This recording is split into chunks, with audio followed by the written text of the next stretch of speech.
Sampun mboten gringgingen nggih Bu nggih. Nah, lah mau lenggah mawon lak gringgingen nah. Baik, Bapak Ibu, selanjutnya yaitu materi dari narasumber kita. Beliau ini adalah Ibu Dewi Yuhana. Sedikit profil akan saya sampaikan. Beliau ini adalah penulis, kemudian juga public speaking dan communication, psikologi dan human resource management. Beliau aktif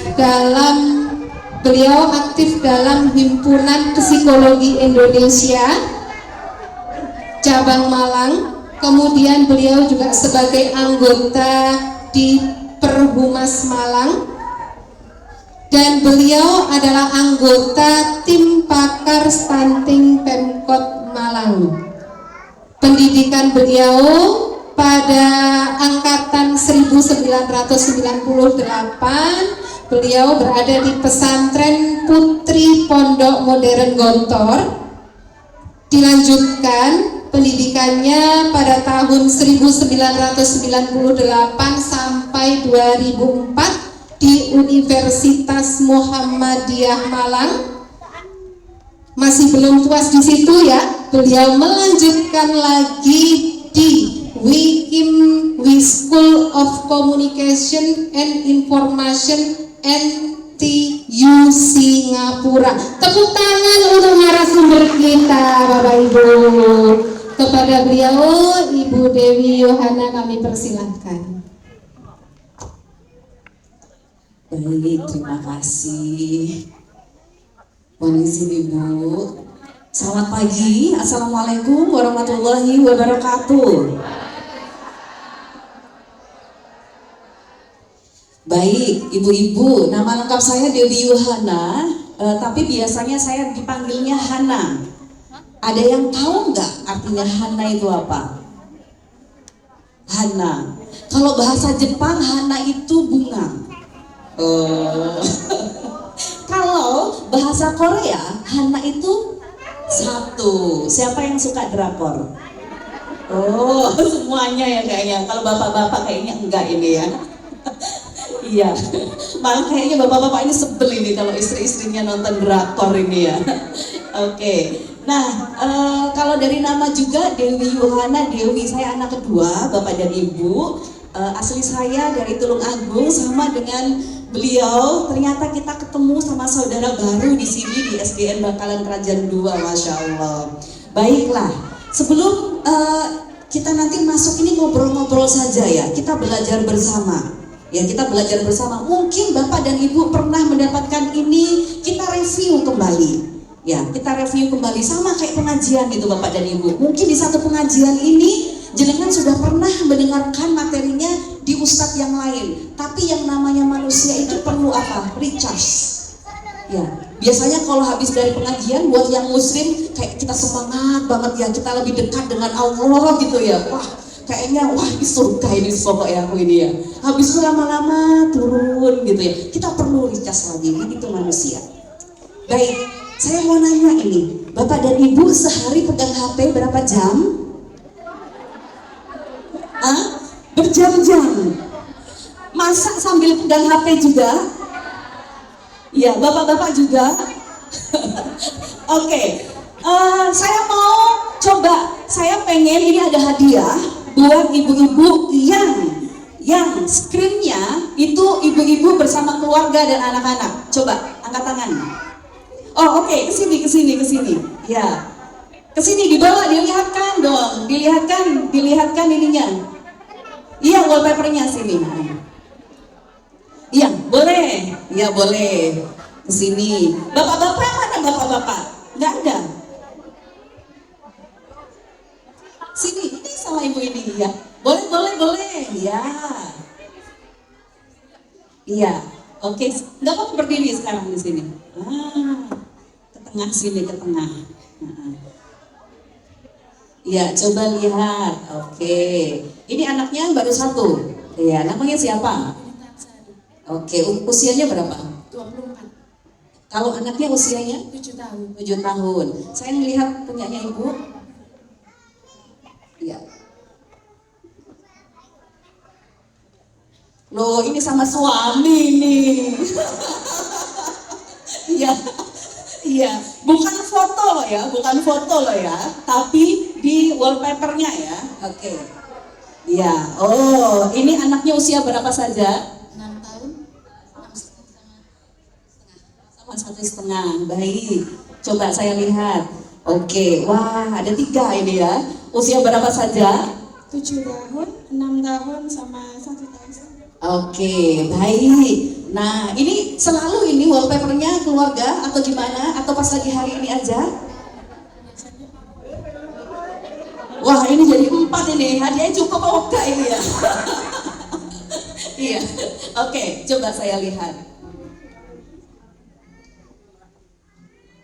Enggak, coba yang suami sama anak-anak. Ini kan WA. Ini yang depan-depan.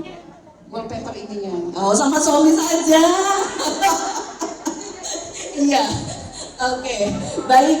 Kak Leon, boleh nggak Kak saya ini kan untuk hadiahnya. Saya nggak tahu ini tadi ngambil apa itu ya. Ini pas ini lagi berjilbab. Saya ada hijab apa enggak ini ya? Oh iya. Oh, barusan diganti. Oke, ini buat Ibu. Iya, ini tepuk tangan dong. Sebentar, saya ternyata bawa hijabnya ini cuma 2. Ibu mau hijab atau mau ini ada kaos? Kalau ada hijab nanti saya titipkan ke Bu Eni. Loh, enggak, jangan mau. Oke, enggak apa-apa. Berarti ini kaos ini ya. Monggo. Iya, baik. Terima kasih, tepuk tangan dong. Oke, sampun. Iya. Iya, baik. Ibu-ibu dan juga bapak. Tadi ibu kepala sekolah menanyakan apa sih bullying itu, pada menjawab perundungan. Iya, ya itu bahasa Inggris sama bahasa Indonesia. Nah, ya perundungan. Perundungan itu apa sih? Iya, saya nggak nanya kepada ibu guru, tapi kira-kira dari panjenengan ibu-ibu wali murid, perundungan itu apa kira-kira? Ini kita nggak lagi ujian loh ya, jadi monggo jangan sampai kepikiran, aduh nanti saya ngomongnya salah gitu. Kira-kira apa sih perundungan itu?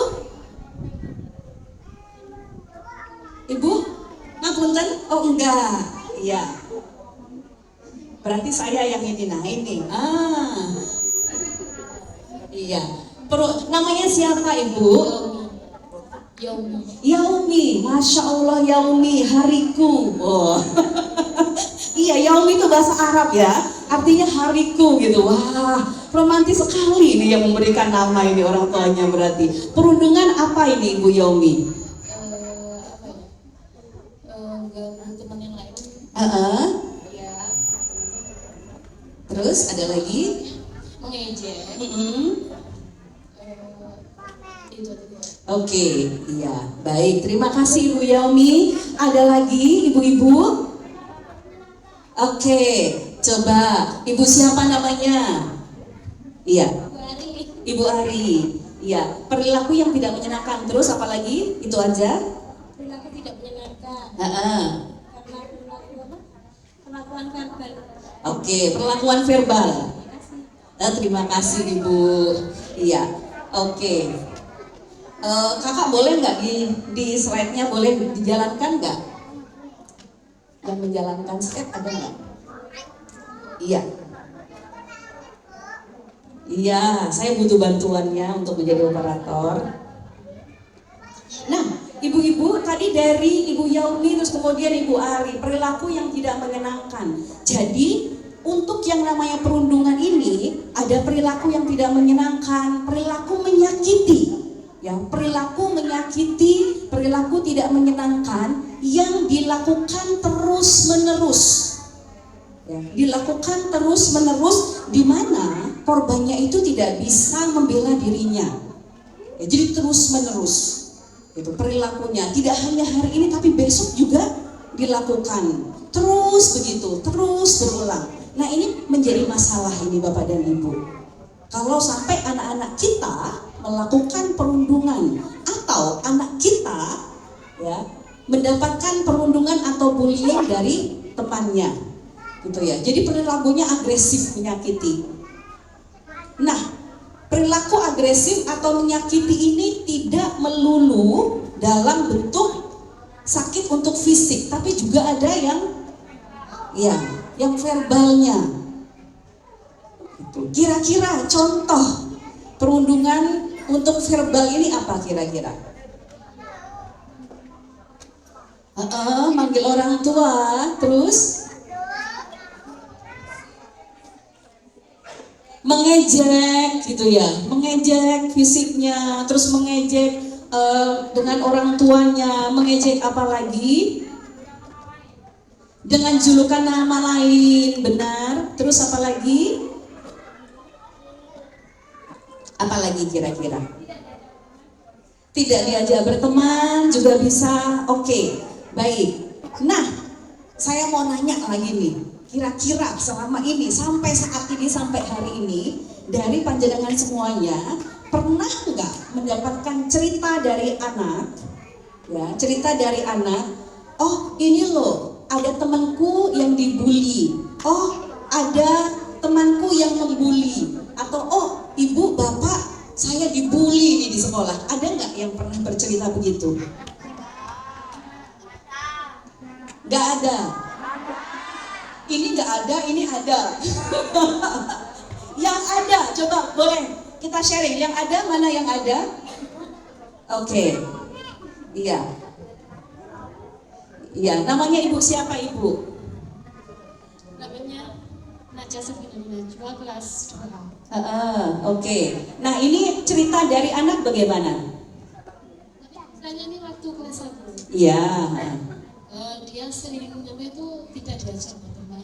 Dia jadinya lebih berdiam.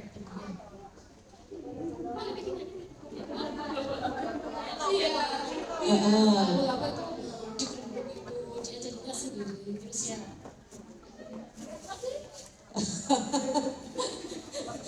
Oke, ibunya yang nangis ini ya. Oke, baik. Ada lagi? Enggak. Iya, enggak ada. Enggak ada itu memang enggak ada atau anaknya enggak cerita? Atau enggak berani ngomong bapak dan ibu? Iya, bapak dan ibu dulu mungkin kita terbiasa untuk tidak menyampaikan hal-hal gitu ya. Kita terbiasa. Kita nggak suka, kita nggak menyampaikan, akhirnya dipendam dalam hati. Nah, itu kita terbiasa itu dari kecil itu begitu budaya. Saya ini berarti kan sama dengan panjenengan semuanya lah ya, seangkatan lah ya. Bagaimana kita mendapatkan pendidikan dari orang tua kita dulu, ya sudahlah trimon, menerima apa yang terjadi. Akhirnya apa? Kita nggak suka sesuatu yang sudah dipendam, ya udahlah, memang harus seperti itu. Padahal enggak sebenarnya. Kalau kita pengen berubah, kita juga pengen anak-anak kita mendapatkan lingkungan yang nyaman. Dia bisa tumbuh dengan aman, nyaman bagi dirinya. Tidak merasa tertekan, tidak merasa ketakutan, tidak merasa khawatir. Maka ibu-ibu dan juga bapak, ya, kita harus membiasakan anak-anak kita ini untuk bisa asertif sejak dini, untuk bisa menyampaikan apa yang ingin disampaikan sejak dini.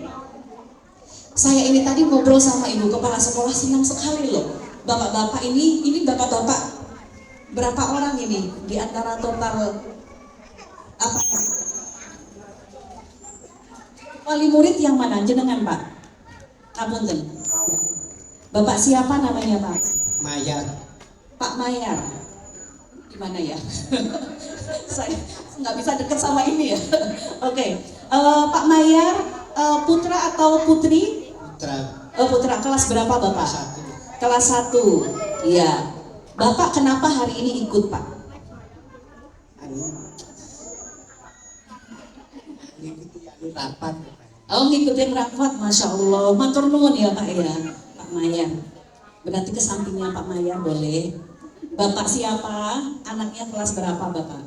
Resikin Nggih. kelas 1 dan kelas 4. Kelas 1 dan wah, dua-duanya di sini ya.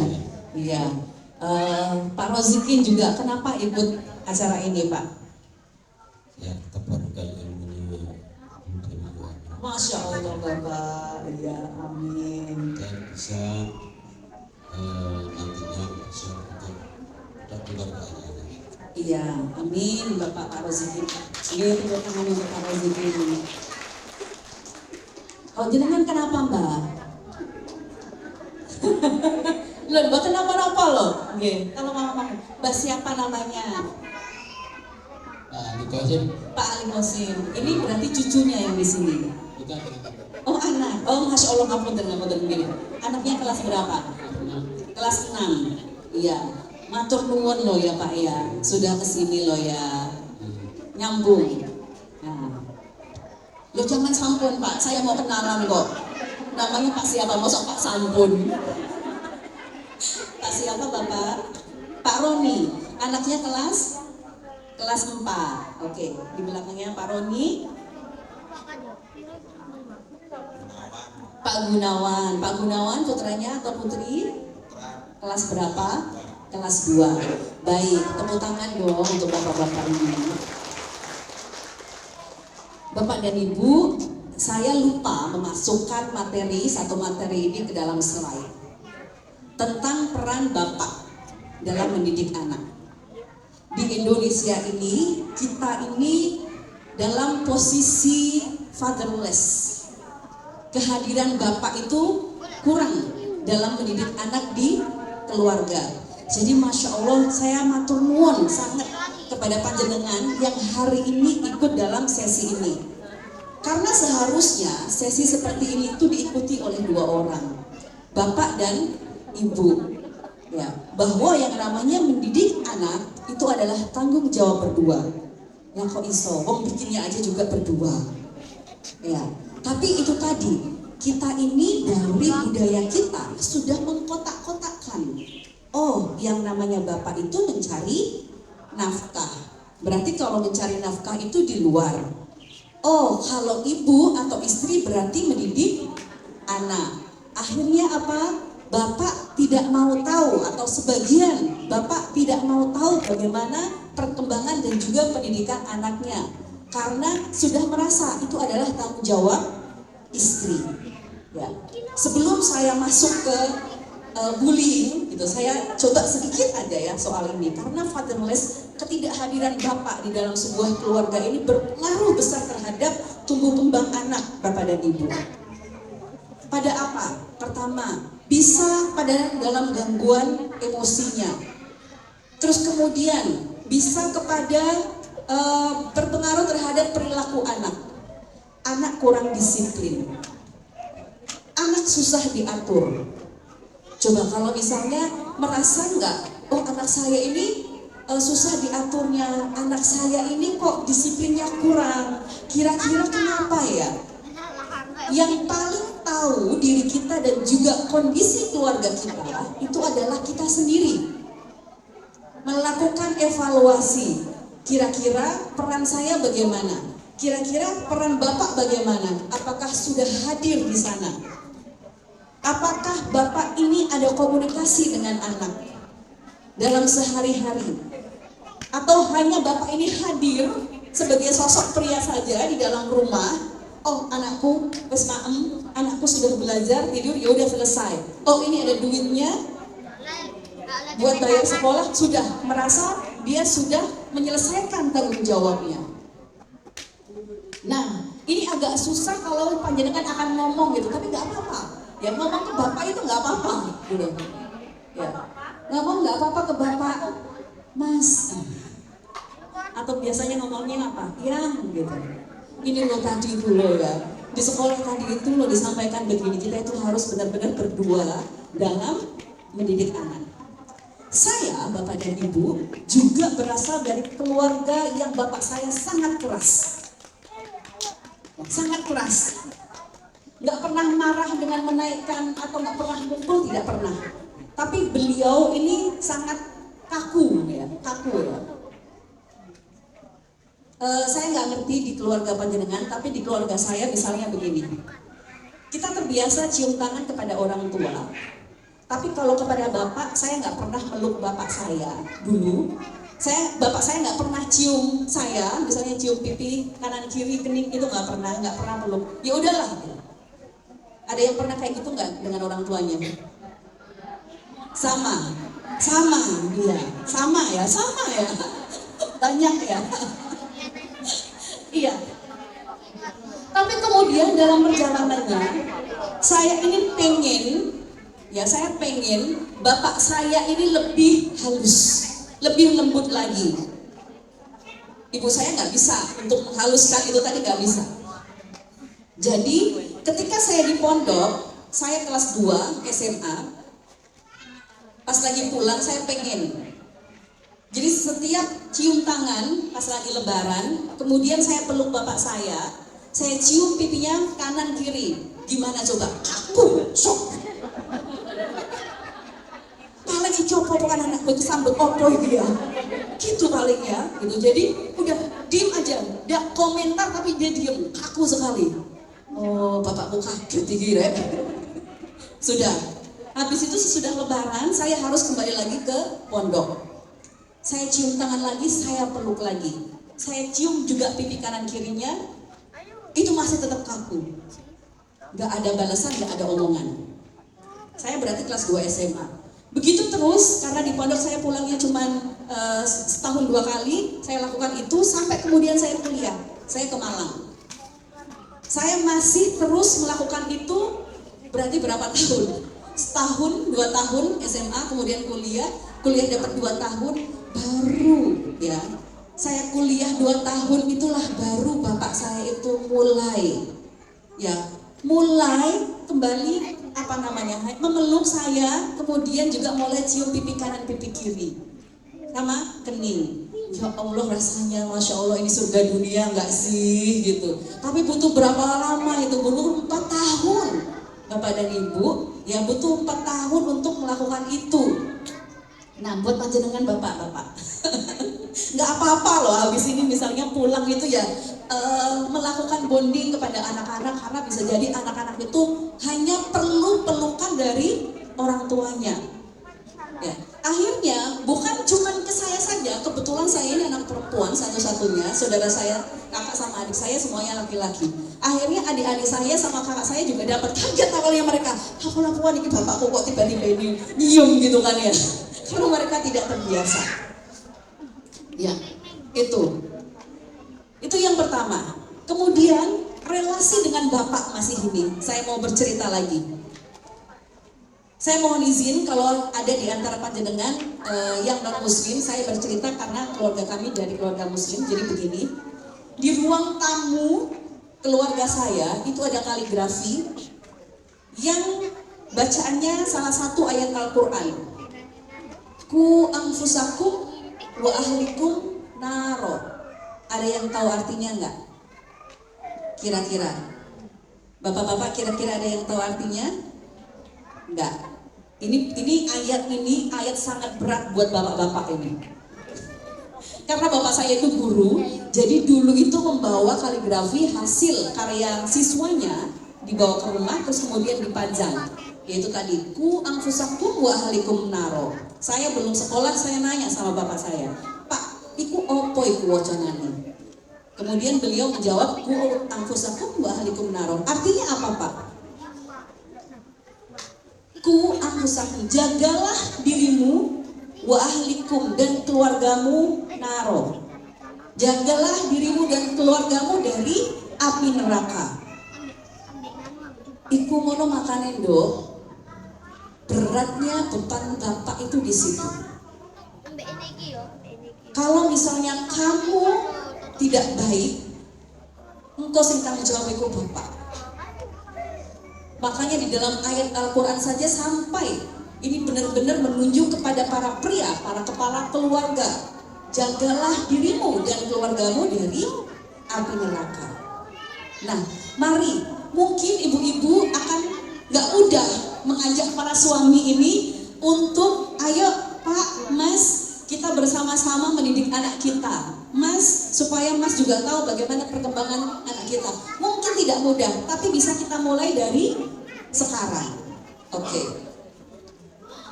Oh iya. Ah, ya. Oke. Nah, ini ngomongin soal bullying. Ini kasus ini sebenarnya bullying di Indonesia itu Bapak dan Ibu kayak es gitu loh ya, kayak gunung es. Ini se-Indonesia loh, hanya begini saja. Jadi kasus di Indonesia tentang pelanggaran dan juga perlindungan anak itu per Agustus 2023 ada 2.355 kasus. Nah, 861 itu terjadi di sekolah. Ya, jadi ini juga harus menjadi perhatian Bapak dan Ibu guru. Ini sangat besar sekali karena ada 861 terjadi di sekolah. Ini data KPAI. Yang di sekolah ini ada kasus apa saja? 87 kasus itu anak korban bullying. Ya, terus kemudian 27 kasus anak korban pemenuhan fasilitas pendidikan. 24 kebijakan pendidikan, korban kebijakan pendidikan. 236 itu adalah anak korban kekerasan fisik dan juga psikis. Yang banyak 487 itu adalah anak korban kekerasan seksual.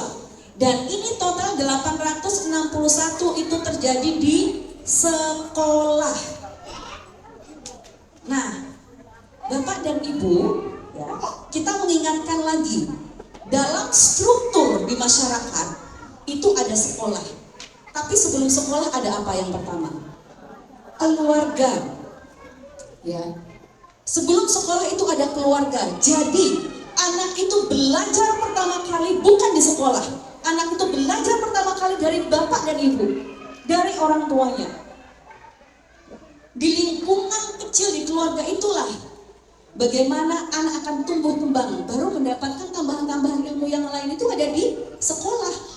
Maka Bapak dan Ibu ketika memasukkan anak ke sekolah bukan berarti tanggung jawab panjenengan itu sudah selesai, enggak. Di sekolah berapa jam sih anak-anak? Ya, dari jam berapa masuk? Sampai jam 2. 7, 8, 9, 10, 11, 12, 1, 2. Berarti ada berapa? 7 jam. Mereka hanya 7 jam saja di sekolah. Yang lainnya itu ada di luar. Berarti apa? Orang tua yang bertanggung jawab. Nah, kenapa? Oh, enggak Bu, itu loh yang 861 itu terjadinya di sekolah loh ya. Iya, tapi lagi-lagi mereka mendapatkan pendidikan yang pertama, karakter yang pertama itu di rumah. Kalau misalnya ada anak-anak yang cenderung melakukan bullying di sekolahnya, dia bisa jadi tidak belajar itu di sana. Bisa jadi itu bawaannya. Nah, makanya kita harus melakukan evaluasi. Jika ada kasus yang seperti tadi disampaikan oleh ibu yang di sebelah sana, oh anakku nggak ditemenin, gitu. Oh kenapa ini peristiwanya? Nah ini bisa diomongkan bersama-sama, ya antara wali murid dan semuanya harus berkepala dingin. Ya semuanya harus berkepala dingin ketika membicarakan itu. Seperti tadi disampaikan oleh Bu Hani di awal. Oh cuman bercanda, Bu. Kita harus menghindari sekarang ini kata-kata dan kalimat cuman bercanda, ya bercanda, jangan, ya. Jadi bukan jangan beralasan cuman bercanda itu yang pertama. Atau yang kedua adalah, aduh Bu masih anak kecil, aduh Bu masih anak kecil, ngono lo gak apa-apa. Jangan. Jika bapak dan ibu benar-benar ingin anaknya menjadi seseorang dan menjadi orang yang hebat, yang hari ini menjadi tagline-nya kita, itu benar-benar harus dari pertama bapak dan ibu mengajarkan do-dan-nya, mana yang harus dilakukan dan mana yang tidak.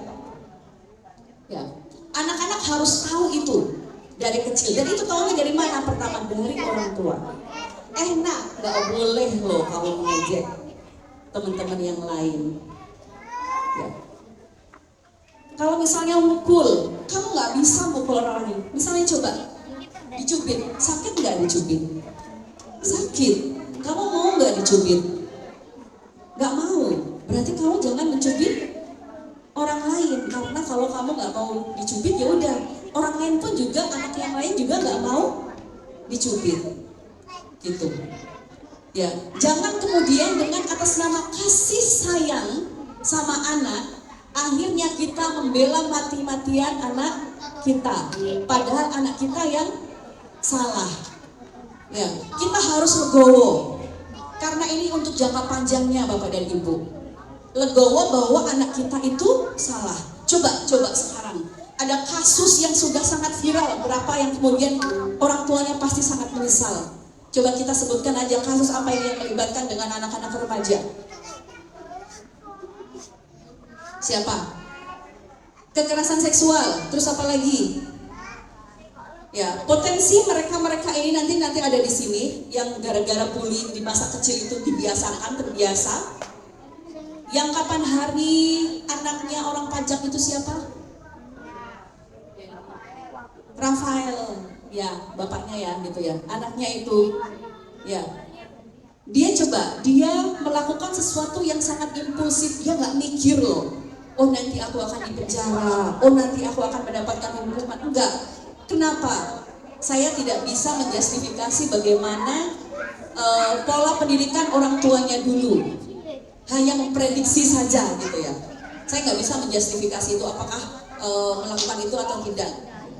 Tapi kalau misalnya anak-anak pas lagi anak kecil terbiasa melakukan sebuah kesalahan dan tidak mendapatkan hukuman dan tidak mendapatkan pengetahuan dari orang tuanya, dia akan merasa itu baik-baik saja, nggak apa-apa dia melakukan. Dari yang dulu intensitasnya hanya mengejek, kemudian mencubit, kemudian menendang, makin gede apa ini? Intensitasnya bisa makin meningkat. Ya. Jadi Bapak dan Ibu, tadi juga Bu Eni menyampaikan bahwa tanggung jawab orang tua itu sangat berat, ya, sangat berat. Tapi bukan berarti kita tidak bisa melakukannya. Ya. Hanya saja itu tadi, kita itu sebagai manusia, Bapak dan Ibu, dan juga hidup di kondisi sekarang harus terbiasa, harus tahu sekelilingnya. Anak-anak pada dibawain HP enggak? Iya. Iya. Ada aturan nggak Bapak dan Ibu anak-anak itu pegang HP? Ada tapi melawan, terus kemudian ketika melawan gimana?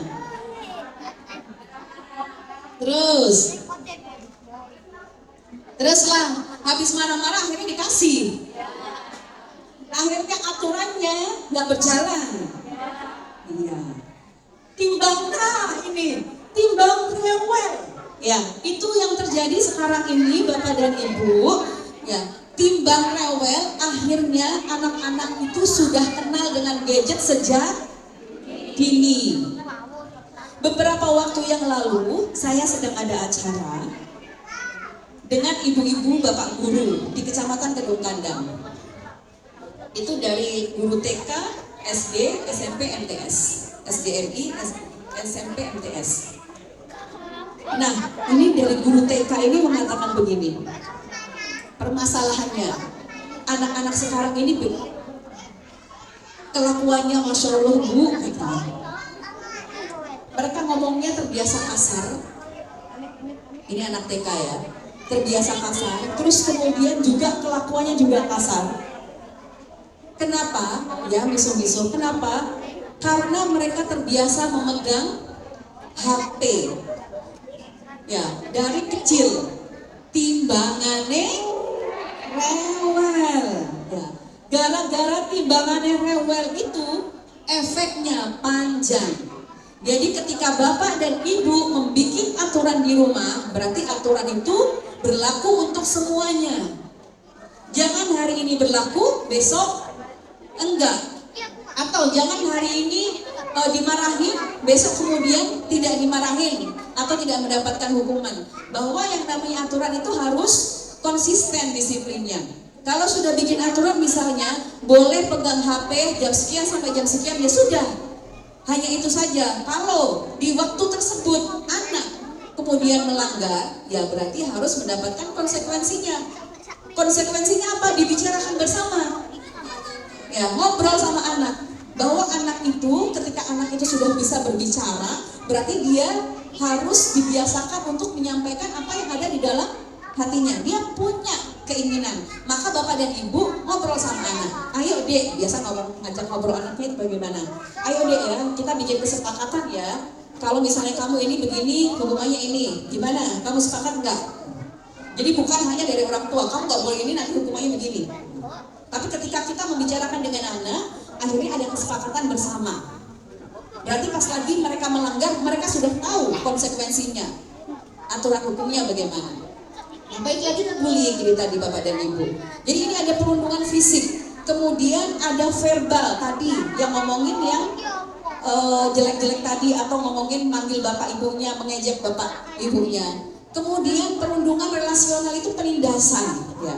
Penindasan dari kakak kelas ke adik kelas. Penindasan dari anak yang merasa dia kuat kepada anak yang lemah. Terus kemudian cyberbullying. Nah, ini cyberbullying ini kaitannya sama ibu-ibu juga. Ya. Yang terjadi di Indonesia, bapak-bapak ini juga harus melihat istrinya ya, bapak-bapak ya. Ya. Ibu-ibu ini suka berlindung di nama akun anonim atau merasa ketika online di media sosial itu merasa orang lain nggak kenal kita, kita nggak ketemu kok. Akhirnya coba sekarang ditanyakan juga, apakah pernah di antara panjenengan semua itu pernah membuat komentar yang membuli di akun Instagram atau Facebook atau apapun dari artis atau dari siapa yang tidak diketahui atau siapa begitu? Ya, itu panjenengan yang tahu ya. Jangan sampai kita pengen anak kita tidak membuli, tapi kita sendiri ya melakukan bullying gitu. Ada cyberbullying, dan itu hampir semua kasusnya ibu-ibu. Bahkan, mohon maaf ya bapak dan ibu guru, bahkan pernah ada ya ibu guru tahu yang waktu itu dia dipolisikan sama Dewi Persik. Ya, itu kalau nggak salah guru SMP ya. Karena apa ibu? Jadi coba jangan bayangkan sekarang ini dunia maya itu ya benar-benar maya. Jadi ada beberapa memang dunia maya itu yang maya, yang tidak sama dengan yang asli. Tapi jangan kemudian karena di maya itu jenengan akhirnya merasa bebas untuk menyampaikan kata-kata kasar. Sekarang ini ada UU, Undang-Undang ITE gitu kan ya. Jadi gara-gara itu bisa kita dipolisikan. Ada kasus lagi yang buat ibu-ibu yang nagih hutang itu kemudian dipolisikan. Tahu nggak? Ya, emang paling susah itu nagih hutang nggak sih? Pas lagi mau hutang aja, aduh, pinjem dong gitu. Pas lagi kita mau nagih aja susahnya kayak kita yang sangat butuh gitu kan ya. Gitu. Nggak ngerasa gitu, kayaknya semuanya pada ngerasain pernah ada di posisi ini gitu kan. Ya akhirnya karena dia ditagih di dunia nyatanya nggak bayar-bayar, tapi kemudian dia di dunia maya seringkali posting acara sana acara sini, akhirnya apa? Dia tulis di kolom komentar, bayaran utangmu. Ya, kalau ini yang kasus yang sampai ke pengadilan itu, dia menagih hutang kepada istri Kapolres A. Ya, karena dia pinjamnya bukan cuma 100.000, 200.000, ada berapa puluh juta begitu, nggak dikembalikan. Tapi akhirnya orang ini merasa dicemarkan nama baiknya, akhirnya apa? Akhirnya dia menggugat. Secara hukum itu benar, tapi secara etik itu tidak benar. Makanya juga panjenengan juga harus hati-hati ya bersikap di dunia maya, di medsos. Jangan asal nulis gitu. Jadi kalau dulu itu mulutmu harimaumu, sekarang juga tangan itu ya, jari jemari itu juga menjadi harimau. Nah, selanjutnya, bullying selanjutnya adalah ini Bapak dan Ibu, prejudicial bullying, yang membuli orang berdasarkan agamanya, rasnya, orientasi seksualnya gitu. Karena mohon maaf, mungkin karena di sini mayoritasnya adalah muslim, ternyata kemudian ada teman yang non-muslim dibully. Jangan, tidak boleh. Berarti harus kita ingatkan kepada anak-anak kita. Nah, ini ada penyebab bullying. Lagi-lagi kita harus refleksi di rumah. Ini hasil penelitian, bukan kata saya. Ya, ini yang ada di sini ini adalah hasil penelitian. Kenapa sampai terjadi bullying? Bisa jadi ini yang pertama loh ya. Ini yang pertama hasilnya adalah anak punya masalah di rumah. Ya, anak punya masalah di rumah. Anak melihat bagaimana bapak dan ibunya berkomunikasi, bagaimana bapak dan ibunya mohon maaf bertengkar. Ya, akhirnya karena anak ini paling gampang untuk melakukan modeling, meniru orang tuanya, akhirnya dia melakukan hal itu di luar rumah.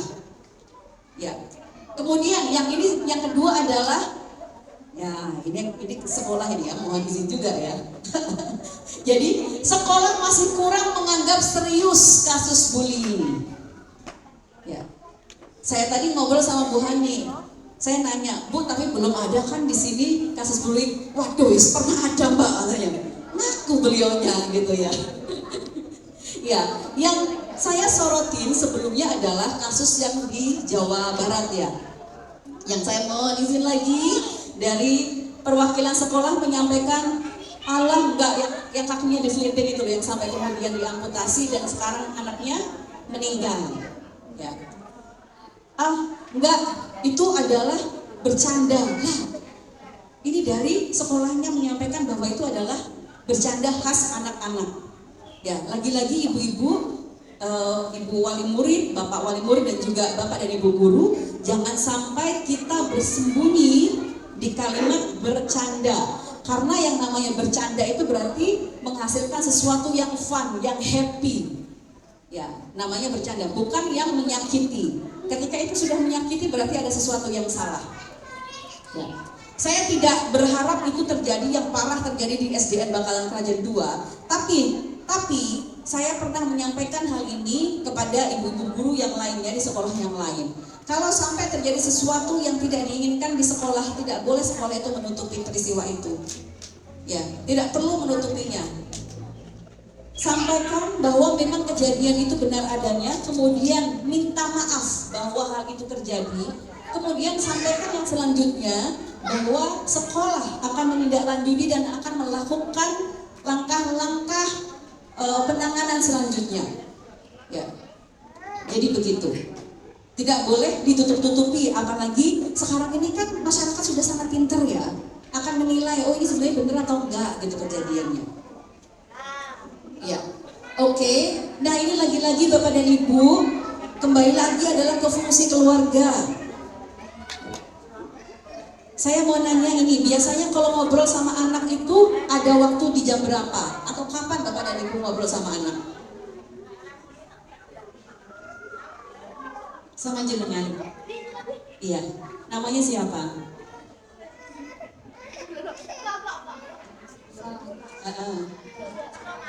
Zulfa.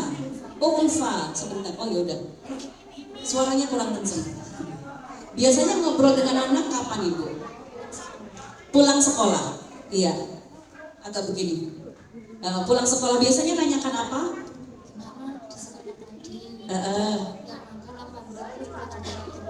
Oke. Itu dari lama Ibu sudah menanyakan itu kepada anak? Mulai kelas 1. Jawabannya biasanya bagaimana?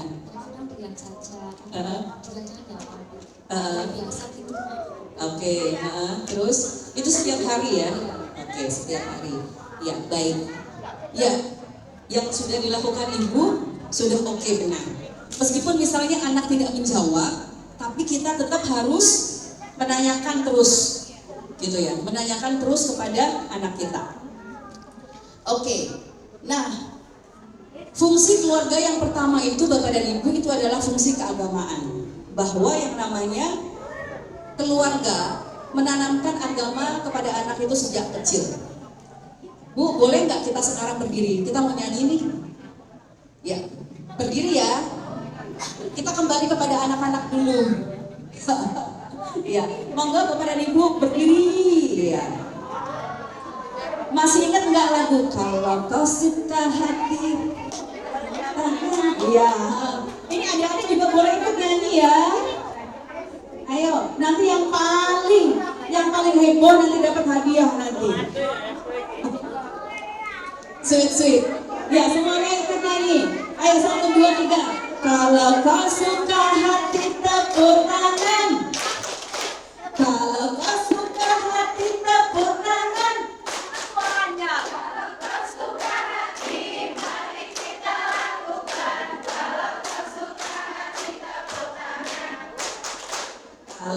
suka hati bilang hore.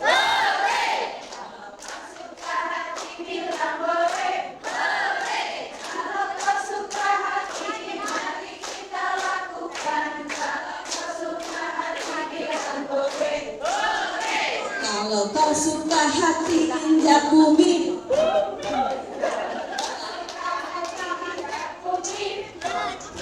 Kalau kau suka hati mari kita lakukan. Kalau kau suka hati injak bumi. Nah, terima kasih. Sudah ya. Iya.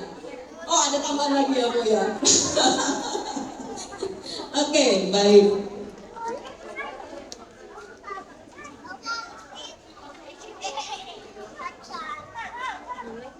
Iya, tapi kalau misalnya Bapak dan Ibu, wah ini pada kayaknya pada ada acara ini gitu ya. Saya berterima kasih yang masih ada duduk di sini. Ini kalau misalnya itu adalah kita mencegah adanya bullying. Tapi kalau misalnya sudah terjadi bullying bagaimana? Ya. Pergi menjauh. Ajarkan kepada anak kita untuk pergi menjauh dari anak-anak yang terbiasa melakukan bullying. Ya. Terus kemudian yang pertama adalah latih anak untuk percaya diri. Latih anak untuk percaya diri. Percaya diri itu berarti di rumah. Berarti anak itu punya kesempatan untuk menyampaikan apa yang diinginkan. Anak merasa aman menyampaikan keinginannya kepada orang tua. Ibu, misalnya orang tuanya ngajak, ayo misalnya mau ke kondangan, tapi anaknya nggak mau, ya udah jangan dipaksa. Tapi berikan tanggung jawab kepada dia.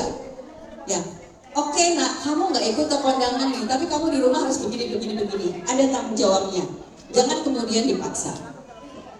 Terus kemudian lagi, biasakan juga anak menyampaikan kalau misalnya dia lagi sedih, lagi marah, supaya apa? Tadi merasa aman tadi ibu-ibu. Dan dia percaya diri bahwa dia punya hak untuk menyampaikan sesuatu. Kemudian dorong dan juga bantu anak untuk punya teman. Ya, Ibu, saya mau nanya Bu, sampai kemudian pada akhirnya masalah itu terselesaikan bagaimana? Oh, saya selalu support anak saya. Tiap hari, tiap pulang itu saya tanya, gimana pelajaran kali ini, gimana berteman dengan temannya. Kalau dia udah bilang, tadi aku dapat ini, udah deh sekali. Kalau saya berprioritas pada mata pelajaran, maka kalau dia udah dapat teman, ya Allah senangnya. Iya. Saya support dia, terus dia saya ajari. Kamu kalau dilemahkan gini sama teman kamu harus punya kelebihan seperti itu. Iya. Terus dia saya support tiap hari.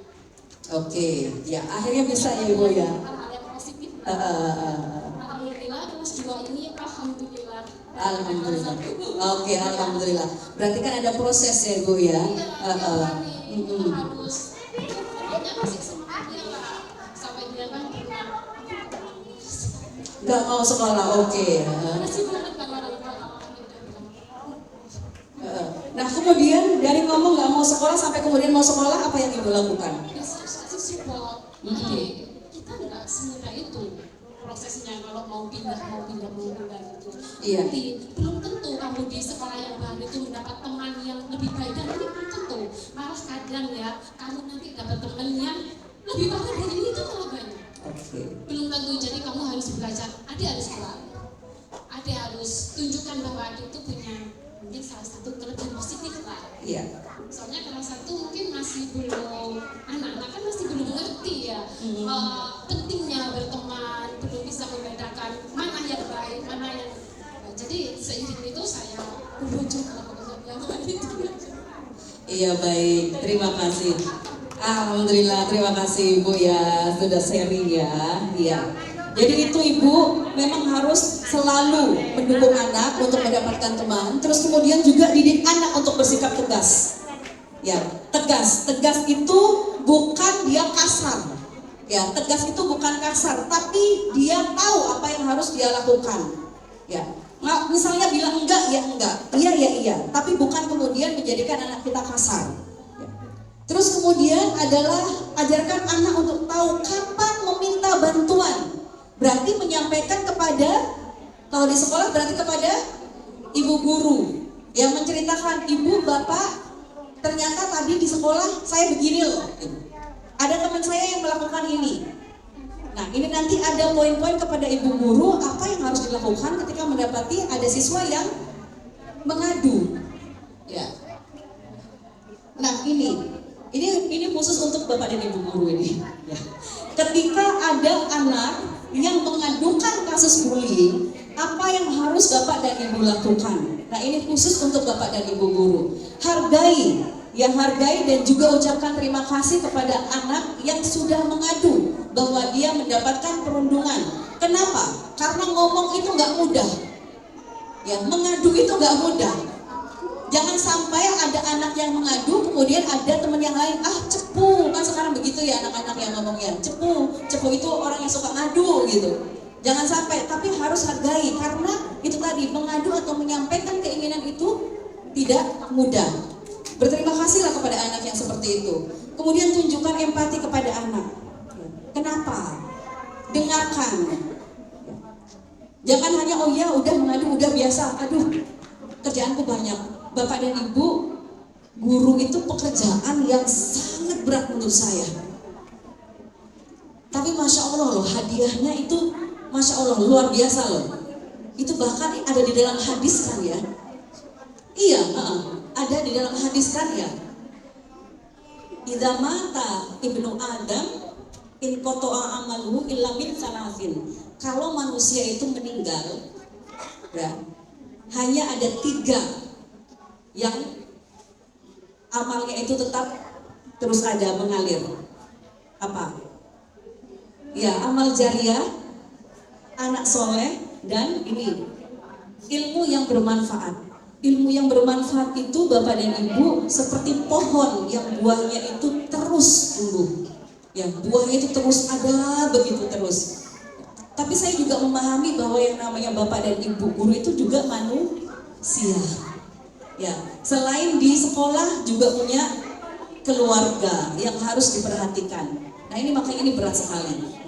Tapi ketika ada kasus bullying itu tunjukkan empati. Kemudian juga bantu anak yang menjadi korban tadi untuk bisa membela dirinya.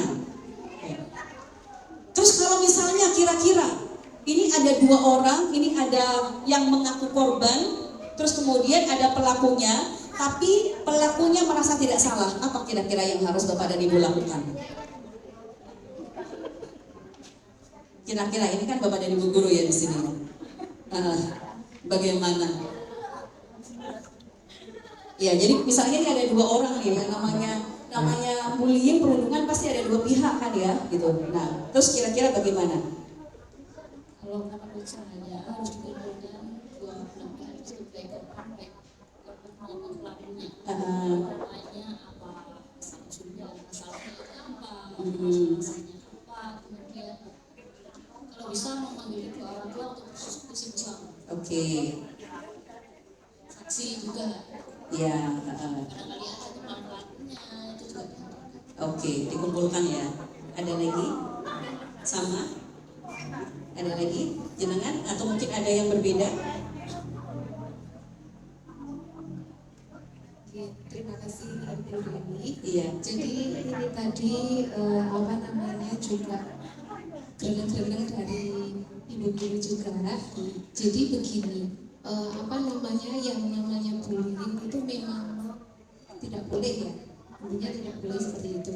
Jadi yang bagaimana cara menanganinya, kita di sekolah seperti yang tadi sudah disampaikan Bu Dewi itu tadi. Kemudian di sini juga ngapunten, kami sebagai guru juga kepingin bertanya. Jadi begini Bu, kami kan yang di sekolah ini nggak hanya 1-2 anak seperti itu ya, banyak sekali anak-anak yang kita tidak hanya mendidik, kita juga mendampingi juga.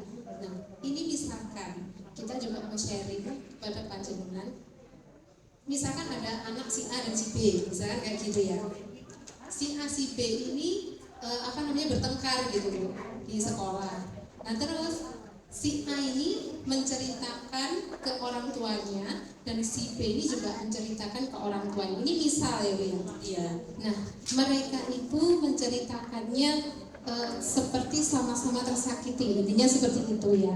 Jadi si A ini membela dirinya dan menyalahkan si B, kemudian si B ini juga menyalahkan si A, membela diri. Nah, itu nanti kami sebagai guru kan dilema ya Bu ya. Nah, sementara yang bisa kita lakukan adalah menanyakan teman-temannya sebagai saksi seperti itu. Nah, ini kami mohon juga diberikan pengertian bagaimana, diberikan bimbingan juga bagaimana kami sebagai guru dan bagaimana Bapak Ibu sebagai orang tua menyikapi hal tersebut seperti itu. Karena apa? Kita takutnya nanti jadi salah paham antara orang tua si A dan si B ini tadi. Nah, itu yang tidak kami mau sebagai guru seperti itu. Terima kasih. Iya baik, terima kasih Ibu Lia ya. Iya, oke. Baik, ini mumpung juga kan ada wali murid ya. Di slide terakhir saya itu ada slide untuk sekolah ketika menghadapi bullying. Tapi tadi saya juga sudah mendengarkan dari Ibu Kepala Sekolah sudah ada campaign ya anti bullying tadi ya. Itu sudah ada ini belum? Kesepakatan bersama. Ya, ada kesepakatan bersama antara sekolah dengan wali murid. Jika terjadi A maka B, kayak begitu ada nggak Ibu Lia? Kesepakatan. Kalau kemarin kampanye sudah kita lakukan, kebetulan saya ditunjuk Bu Hadi sebagai koordinator bullyingnya. Tetapi untuk disampaikan ke orang tuanya masih belum ya Bu ya. Nanti pasti akan kita lakukan seperti itu. Oke. Jadi seperti yang tadi juga saya sampaikan di awal Bapak dan Ibu, bahwa dengan anak kita bisa berkomunikasi dengan anak itu, menyampaikan apa yang harus mereka lakukan, dan kalau misalnya mereka melanggar berarti ada konsekuensinya. Nah, sekolah pun juga begitu Bu. Dalam kasus bully ini seyogyanya ada SOP dan juga kesepakatan bersama yang itu diketahui oleh seluruhnya. Ya, jadi kita bikin, ini kan masih baru nggak apa-apa. Dalam bertahap ini bahwa nanti ada tambahan-tambahan lagi nggak apa-apa. Jadi untuk sementara misalnya kalau ada kasus yang seperti itu, apa yang harus dilakukan? Ya, menanyakan kepada dua pihak itu iya benar. Tapi saran saya tidak dikumpulkan langsung yang dalam pertemuan pertama. Ya, ditanyakan di tempat yang berbeda. Ya, jadi misalnya si A ditanyain sendiri, kemudian si B ditanyain sendiri. Ya, kemudian juga kepada saksi-saksinya bagaimana. Nah, ini kemudian kita ngomongin dilema di sini. Disitulah peran seorang guru, kebijaksanaan seorang guru itu berperan di sana. Sama kayak misalnya kita kalau ngelihatin hakim gitu kan ya. Hakim itu mau nggak mau kan dia harus memutuskan. Gitu. Ya itu di sana kan dari hal-hal orang kan yang namanya mengaku itu bisa saja mengaku, aku merasa tersakiti, tapi dari bukti-bukti yang muncul baik dari apa yang disampaikan oleh anak itu, kita pasti bisa mengetahui anak ini yang disampaikannya beneran atau dia faking. Ya, faking itu palsu. Jadi ada orang itu faking bad, faking good gitu ya. Ada yang memalsukan sesuatu menjadi baik. Ya, seakan-akan itu muncul kalau di media sosial ada faking good itu dunianya itu biasanya misalnya di dunia nyata dia biasa-biasa aja, tapi pas lagi di dunia maya seakan-akan dia wow gitu ya. Itu faking good gitu ya. Tapi kayak misalnya faking bad tadi, playing victim gitu. Padahal dia misalnya dia pelaku. Nah, kita seiring dengan berjalannya waktu pasti panjenengan sudah bisa melihat anak-anak ini, anak-anak yang berpotensi untuk menyampaikan sesuatu yang aku ini yang benar gitu. Tapi beneran nggak ini gitu ya? Ya, jadi tapi ini harus dicatat poin-poinnya, ya dicatat poin-poinnya. Terus kemudian misalnya nanti kepada orang tua. Nah, Bapak dan Ibu orang tua wali murid, tadi di awal sudah saya sampaikan di awal bahwa kita harus legowo dan juga berkepala dingin. Dan juga harus mau mengakui jika anak kita salah. Ya, jika anak kita salah, jangan sampai anak yang salah itu kita bela karena efeknya Masya Allah Bapak dan Ibu panjang. Ya, kalau anak yang salah ini kita bela panjang, kita nanti yang akan rugi. Pas lagi anak anak sudah besar, anak sudah tidak bisa dikendalikan, nanti akan ada penyesalan. If only seandainya dulu saya ya mendidik anak saya dari awal bahwa yang benar dibenarkan, yang salah disalahkan, anak saya nggak akan seperti ini. Sayang itu boleh sama anak, iya, tapi tidak boleh sayang berlebihan. Kasusnya kemudian menjadi banyak. Ini soal bullying. Yang kapan hari ada, mohon maaf, ada mahasiswa kedokteran yang bunuh diri, ibu bapak tahu? Ya, suratnya kepada siapa coba? Surat wasiatnya kepada siapa? Kepada ibunya. Ya, suratnya kepada ibunya, ibu, aku tahu bahwa ibu sangat mencintaiku, dalam bahasa Inggris. Tapi cintanya ibu itu sangat mengekangku. Aku tidak bisa bergerak. Aku tidak bisa memutuskan apa yang aku mau. Aku tidak bisa melakukan apa yang aku mau. Ini adalah keputusan pertamaku sebagai aku pribadi. Maksudnya adalah bunuh diri tadi. Kan miris sekali. Dia memutuskan sesuatu pribadi untuk dirinya sendiri, itu malah bunuh diri. Kenapa? Karena atas nama cinta tadi, akhirnya cinta itu menjadi toksik.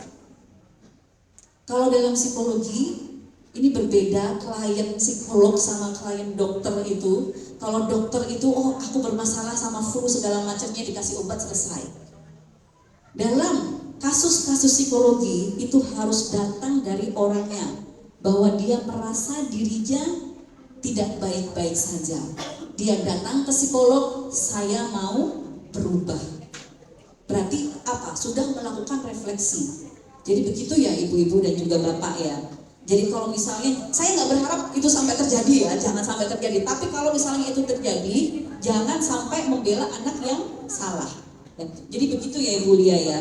Jadi tetap kemudian dikumpulkan juga nanti sebelum, memang prosesnya agak panjang gitu ya. Padahal jenengan punya tugas yang lain gitu. Jadi sebelum dikumpulkan bersama sudah harus ngobrol sendiri-sendiri. Ya, sudah harus ngobrol sendiri-sendiri. Juga ditanyain juga di sini itu sampaikan atau ketahui bagaimana kondisi keluarganya anak. Ya. Jadi tanya gitu bagaimana dia di rumahnya. Itu nanti Bapak dan Ibu akhirnya bisa memprediksikan, bisa melakukan analisa. Oh, anak ini melakukan ini karena begini loh. Oh, ternyata di rumahnya kan tadi ada penyebabnya ya. Yang hasil penelitian salah satunya anak melakukan perundungan, bullying karena punya masalah di rumah. Nah, itu kemudian ketahui bagaimana dia mendapatkan pendidikan dari orang tuanya. Bagaimana orang tuanya marahnya ke dia itu bagaimana. Itu tahu. Gitu ya Bu ya. Jadi bertahap itu nanti dibikinkan SOP-nya ya, semuanya juga wali murid tahu. Nah, dijalankan. Ya, dijalankan. Nanti kalaupun misalnya oh kayaknya ini ada yang kurang, ada poin-poin harus ditambahin dalam perjalanannya, nggak apa-apa. Ya, jadi ini untuk yang sekolah. Terus kemudian ini juga jelaskan bahwa untuk menerima hak di sekolah itu mereka harus mematuhi peraturan. Berarti ini semuanya, gitu ya. Baik orang tua dan juga anak-anak, bahwa yang namanya di sekolah itu ada aturan yang harus dipatuhi, gitu. Termasuk soal bullying ini tadi. Iya. Oke. Nah, habis itu kesepakatan dengan orang tua. Ya, ini harus kesepakatan ingin berbuat menjadi lebih baik lagi. Sepakat nih gitu. Jangan sampai udah selesai kemudian hukuman udah selesai, enggak di situ. Tapi sepakat.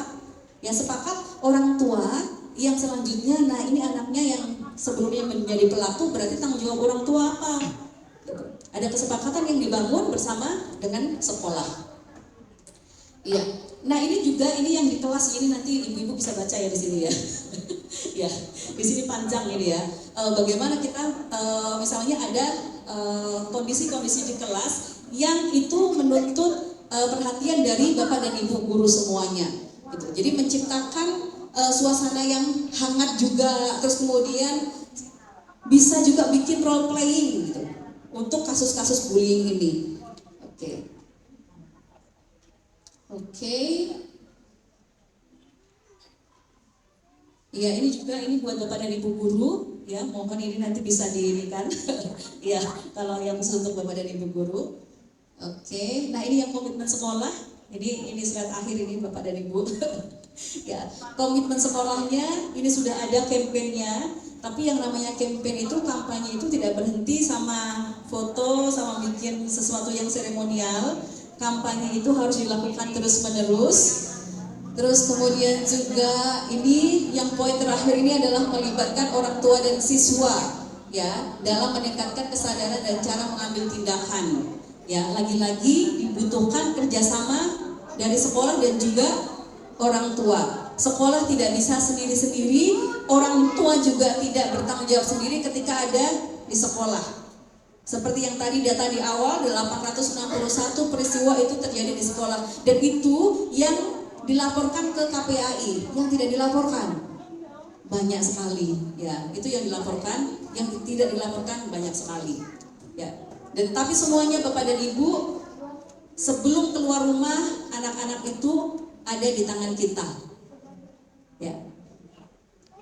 Kalaupun Bapak itu harus bertanggung jawab, yang pertama, madrasah pertama untuk anak adalah orang tua dan khususnya ibu. Al-ummu madrasatun madarisul ula. Ibu itu adalah sekolah yang paling utama untuk anak-anaknya. Tapi ibu bisa menjadi hebat juga karena dukungan dari bapak-bapak. Ya Pak ya. Ya, baik, terima kasih Mbak Lia. Monggo kalau misalnya mau ada sesi tanya jawab, silakan. Baik, terima kasih Bu Dewi Yuhana. Beri tepuk tangan yang meriah. Ya Allah, saya baru sadar ya, belakang kok kosong ternyata ya Bu ya. Kapan keluarnya gitu Bu ini tadi. Tapi alhamdulillah ya masih banyak yang stay di sini. Alhamdulillah. Materinya sangat luar biasa yang disampaikan Ibu Hana. Monggo mungkin dari Bapak Ibu apa yang perlu disampaikan atau ditanyakan, monggo. Monggo Bu. Ya. Itu ibu yang sebelah sana duluan itu daripada Oh iya. Monggo Bu, maju di sini aja nggak apa-apa. Mungkin monggo.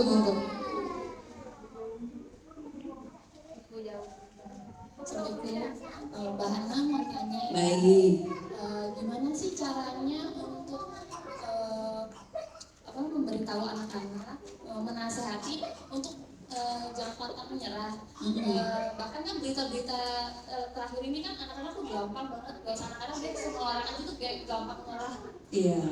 Kayak dikit-dikit ya udahlah beli aja gitu kan. Dikit-dikit males deh belajar kayak gitu tuh, gimana sih caranya bikin semangatnya itu gimana sih untuk tidak mengarah ke kayak mengarah ke malesan gitu loh, untuk nggak sampai kayak dikit-dikit udahlah aku nggak mau ngerjain ini, udah aku udah berdiri aja udah nggak bisa ngerjain tugas. Kayak contoh anak UB kan seperti itu, dia tidak bisa mengerjakan tugas-tugasnya, akhirnya dia terjun dari lantai 12.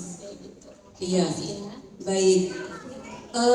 Bapak dan Ibu, manusia itu setiap hari kita itu ngobrol dengan diri sendiri nggak sih? Ya, kita ini kan ada self talk ya. Dan terkhusus perempuan, self talknya itu lebih banyak dari laki-laki. Ya, self talk dari ngomong dengan diri sendiri.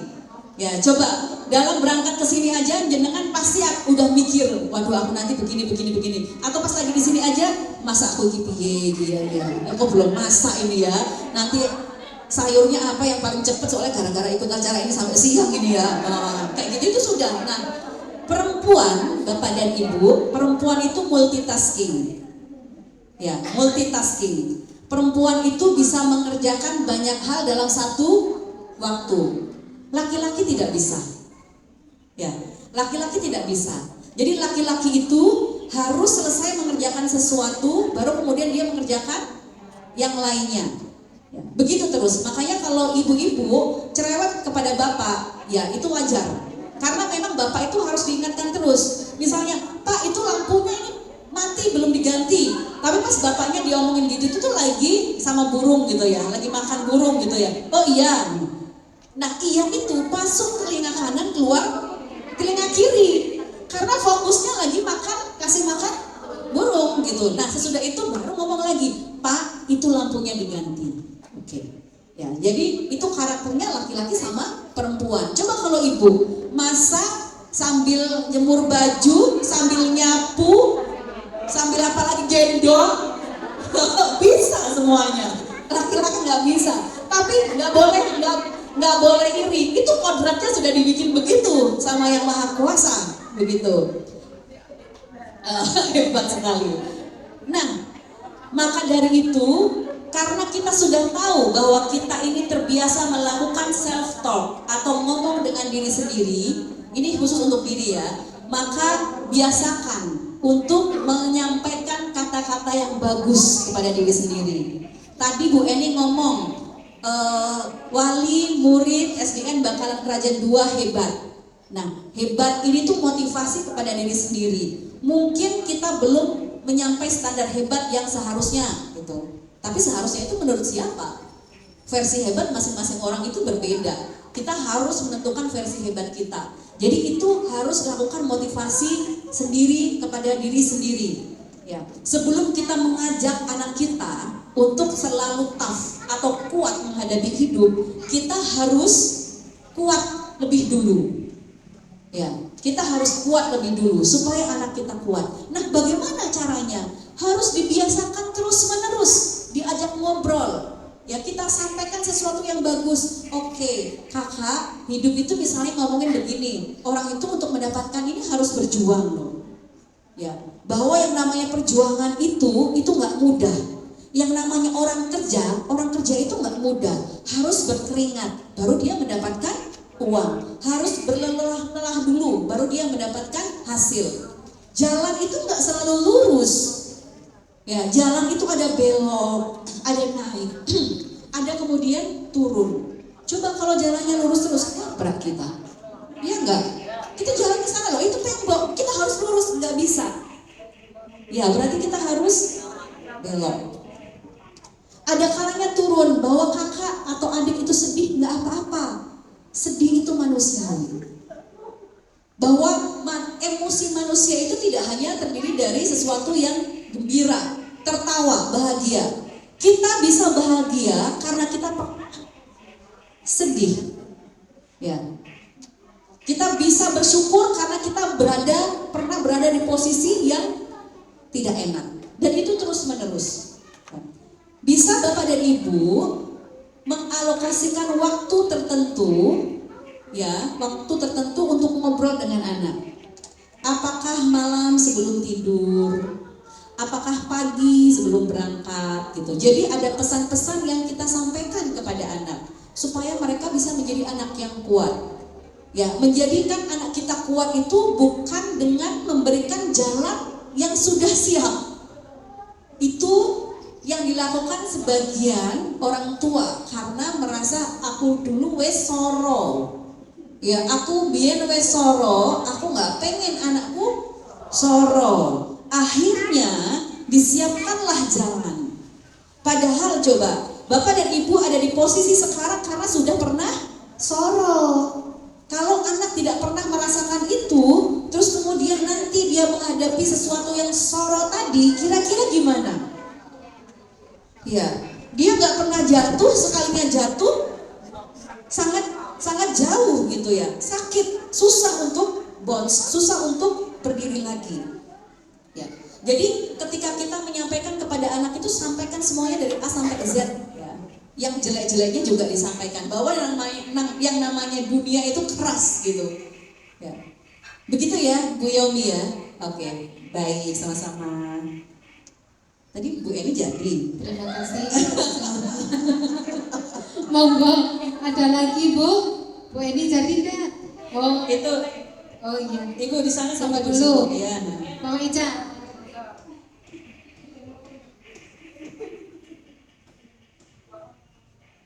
Assalamualaikum warahmatullahi wabarakatuh. Waalaikumsalam. Terima kasih atas kesempatannya.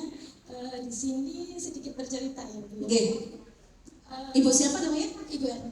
Ibu Erna. Ya.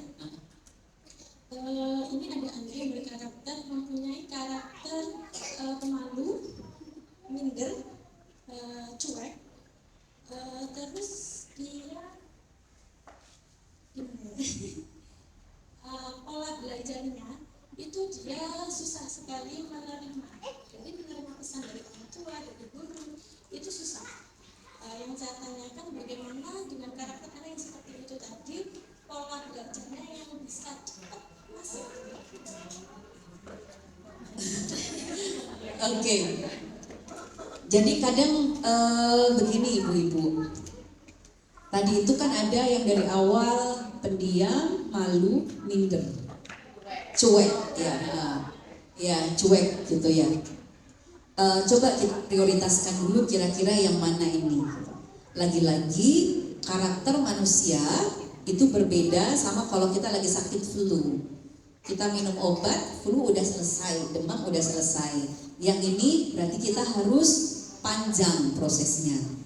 Ya, panjang prosesnya dalam artian begini, kita tidak bisa mendapatkan semuanya dalam satu waktu berubah.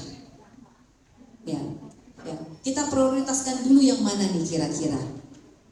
Oke, untuk hidup itu apa kira-kira yang sangat perlu? Satu lagi, tanpa saya menyisihkan bidang akademik, tapi di kita ini kan selama ini selalu semuanya itu logis ya, gitu ya, akademik gitu ya. Kadang sesuatu yang di luar itu terlupakan. Pokoknya harus bisa mendapatkan nilai yang bagus. Nah, coba ini khusus yang untuk ibu. Oke. Ini next ini. Gitu. Jadi kalau kita ada skala prioritas, yang mana dulu nih? Yang mana dulu yang bisa kita kembangkan kepada anak ini? Yang dia supaya dia tidak minderkah, gitu ya? Berarti apa ini? Terkadang Bapak dan Ibu, kita juga harus evaluasi bagaimana penyampaian kita, kalimat-kalimat kita kepada anak. Gitu. Mungkin kita tidak sengaja menyampaikan sesuatu yang itu akhirnya berpengaruh terhadap anak, atau mungkin bukan kita, tapi ada anggota keluarga kita yang seperti itu. Nah, kita yang harus melihat itu, gitu ya Ibu ya. Jadi bertahap itu Bu, bertahap. Kalau saya dari saya pribadi mungkin lebih ke ininya tadi dulu. Soal yang belajar itu wis nanti gitu ya, ya itu nanti supaya dia bisa menyintai belajar gitu. Bahwa hasilnya nanti misalnya hasilnya kok nggak sesuai, ya tetap itu kita harus merengkuh ya memeluk anak itu tadi. Nah, bagaimana ini hubungan komunikasi itu yang terus menerus Ibu? Kalau tadi Bu Hani doa, iya memang harus ada doanya. Ya kepada Tuhan, nggak tahu Tuhan itu nanti Allah itu akan menjawab doa kita yang mana. Gitu. Makanya kan ada biasanya itu dari ulama-ulama yang menyampaikan pas lagi anak tidur, coba bacakan doa. Bacaan doa di telinganya, terus kemudian ucapkan juga harapan-harapan ibu kepada anak, bahwa itu semuanya berproses. Sampaikan juga bahwa I love you nak. Kita itu gak terbiasa loh ngomong sayang sama anak. Iya kan? Karena kita dulu nggak dapat itu dari orang tua kan. Ya, kalau orang Asia itu love language-nya itu dari act gitu ya, dari perbuatan gitu. Coba kalau misalnya Bapak dan Ibu melihatin video-video anak kecil dari Amerika, dari Eropa, dia terbiasa kan I love you mom gitu. Karena terbiasa memang budayanya di sana untuk menyampaikan, aduh nak aku suka, sayang banget sama anakku. Ibu sayang banget sama kamu nak. Ibu berharap begini. Nah, itu disampaikan. Oh iya. Ya, jadi sampaikan itu gitu. Jadi kita terbiasa memeluk, kita terbiasa memberikan sesuatu, tapi kadang kita lupa untuk ngomong tadi. Misalnya ngasih makan, ini nak makan ya, aduh ibu saya banget sama kamu, nanti gini ya. Mungkin sama seperti yang saya lakukan tadi ya, sama bapak saya. Dia, bapak itu tidak baru memberikan feedback balik setelah 4 tahun.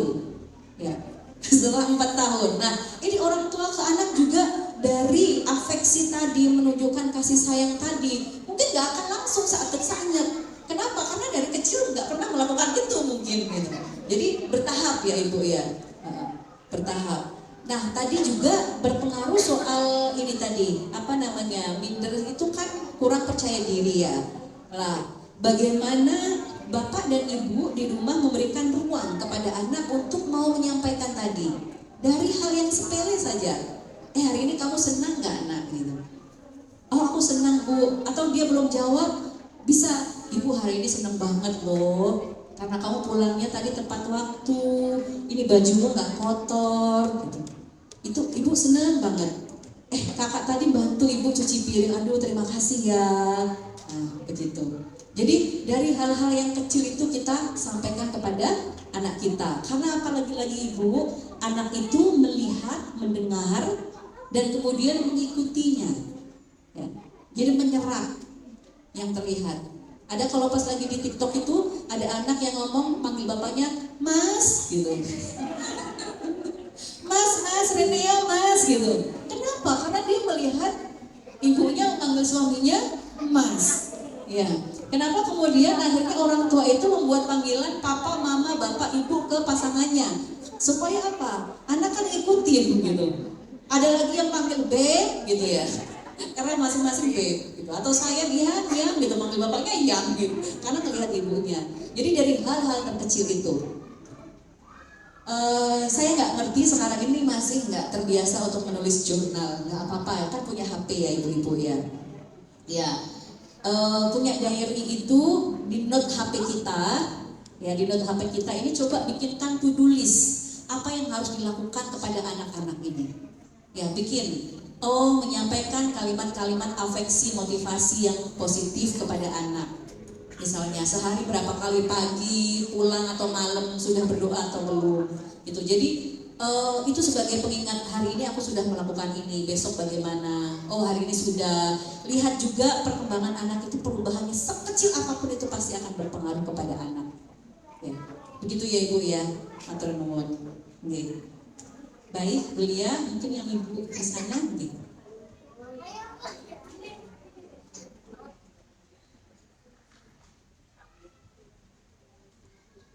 Ada lagi bu? Oh iya. Assalamualaikum warahmatullahi wabarakatuh. Waalaikumsalam warahmatullahi wabarakatuh. Ini mungkin hampir sama dengan motivasi, cuman saya lebih jauh spesifik. Boleh nggak seorang orang tua itu membuat anak itu punya target? Karena saya belajar dari masa saya kecil dulu. Saya dari SD, saya mau masuk SMP favorit sana. Nanti dari SMP saya mau masuk favorit yang sana. Dan alhamdulillah ternyata itu kelakon. Dan saya tuh didik anak saya tuh gitu. Mbak, kamu tuh harus punya gini. Dan nanti kamu tuh bisa masuk sini. Kayak gitu tuh boleh.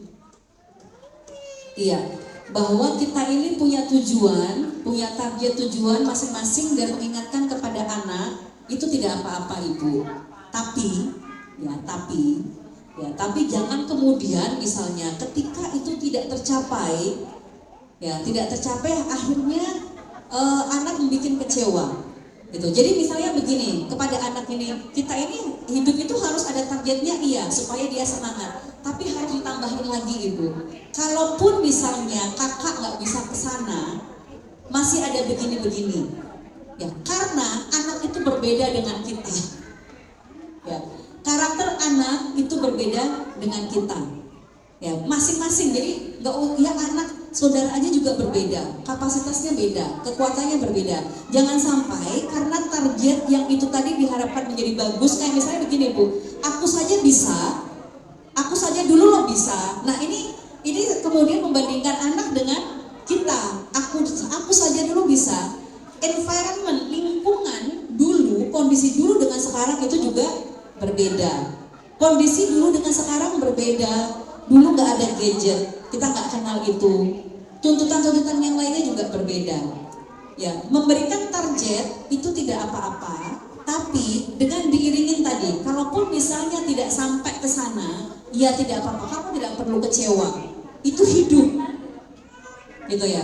Jangan sampai, mohon maaf ya ibu ya, yang saya tadi mention di awal yang anak kedokteran yang susah tadi. Itu kan karena ibunya kepinginnya anaknya, jadi dia merancang kehidupan anaknya harus melakukan ini. Kemudian anak tidak sampai tidak bisa ngomong. Ya. anak tidak menikmati itu. Jadi ini tetap harus ada komunikasi dua arah antara jenengan dengan anak. Gitu. Anak menikmati itu enggak? Gitu. Ada anak yang sangat menikmati belajar. Ibu-ibu kalau di TikTok tahu nggak Ken Kulus? Iya, anak yang usia baru 2 tahun, dia sudah tahu anatomi tubuh, dia sudah tahu teori-teori apa matematika segala macam. Saya aja nggak tahu itu ya, udah lupa itu gitu. Tapi dia menikmati itu. Nah, sebelum dia menikmati itu, bapak dan ibunya sudah membiasakan. Ya, kalau dari ceritanya kan bapaknya dari kecil, dari hamil, dari istrinya hamil itu, bapak-bapak nanti kalau bapak istrinya mau hamil lagi gitu ya. Jadi dari hamil itu bapaknya ini sudah ngajak ngobrol anaknya, bahkan membacakan buku. Nah, yang dibacakan karena dia anak teknik, akhirnya yang dibacakan apa? Buku-buku teknik dan juga matematika. Jadi ketika anaknya lahir dia sudah mencintai itu. Tapi lagi-lagi komunikasi ya, ibu ya. Ya komunikasi dengan anak. Ketika anak mendapatkan target itu, akhirnya dia enak dia happy enggak? Gitu. Itu yang ibu harus lihat. Saya termasuk begitu Bu dulu waktu SD, waktu MI ya. Jadi saya itu harus juara gitu loh. Kayaknya kalau misalnya nggak juara, saya menjadi sedih gitu kan. Tapi habis itu begini, ada satu masa kemudian saya nggak juara gara-gara saya sakit. Ya saya sakit, tapi yang ngomong begini bukan orang tua saya juga, akhirnya kakak saya gitu ya. Lo nggak apa-apa, kamu nggak juara gitu loh, nggak apa-apa gitu. Kan kamu masih bisa sekolah, masih bisa begini. Jangan sampai kemudian membuat anak itu kecewanya berlebihan karena ini apa? Yang ada di otak ini sudah target gitu tadi. Gitu. Begitu ya ibu ya. Ya, atau ada yang ini mau diinikan lagi?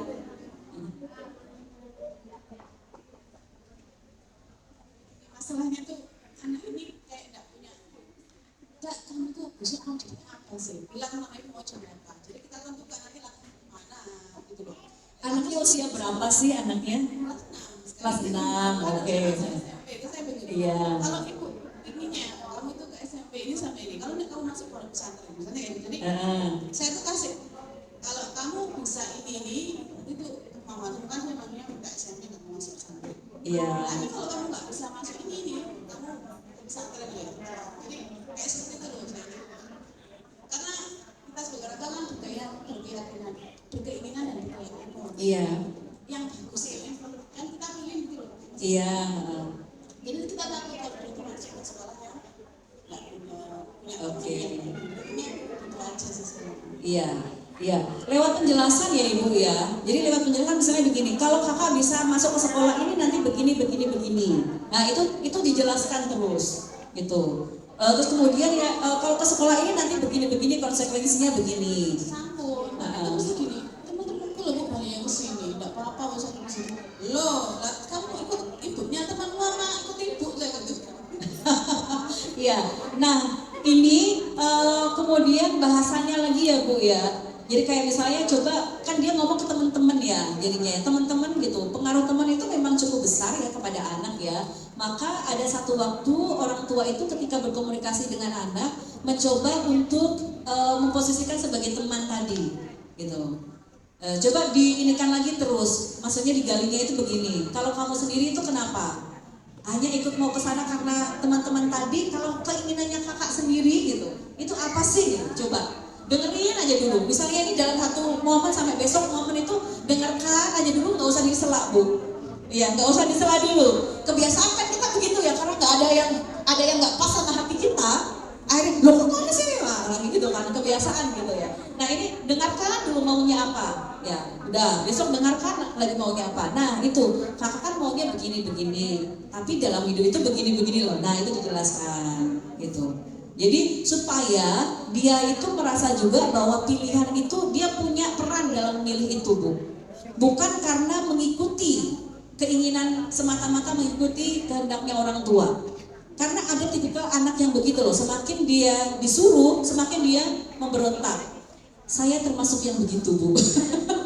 Ya, ketika saya disuruh bahkan dalam pekerjaan. Ya, saya ini ketika bekerja dulu adalah saya karakter pegawai yang entrepreneur. Maksud saya begini, saya punya ide-ide yang banyak ya di kantor saya dulu. Tapi ketika saya disuruh dan itu nggak serk sama saya, aduh, saya nggak mau mengerjakan itu. Tapi saya akan mengganti. Saya ingin mengerjakan yang ini, bagaimana Pak? Karena apa? Tipikalnya begitu tadi. Saya semakin ditekan, saya nggak semakin memberontak gitu. Nah ini kenali karakternya putra jenengan. Terus kemudian dengarkan dulu. Dengarkan itu jangan sampai tadi itu disela gitu. Kita nggak ngerti ya keinginannya itu yang sebenarnya itu apa. Baik, terima kasih. Wah ini sudah, iya sudah ready, sudah selesai nih. Monggo. Bu, ngapunten, ini dari tadi antri Bu Pak. Oh, nggih, monggo. Mewakili. Ya, siap. Enggak apa-apa nggih Bu. Nggih. Saya ingin bertanya, Bu. Nggih.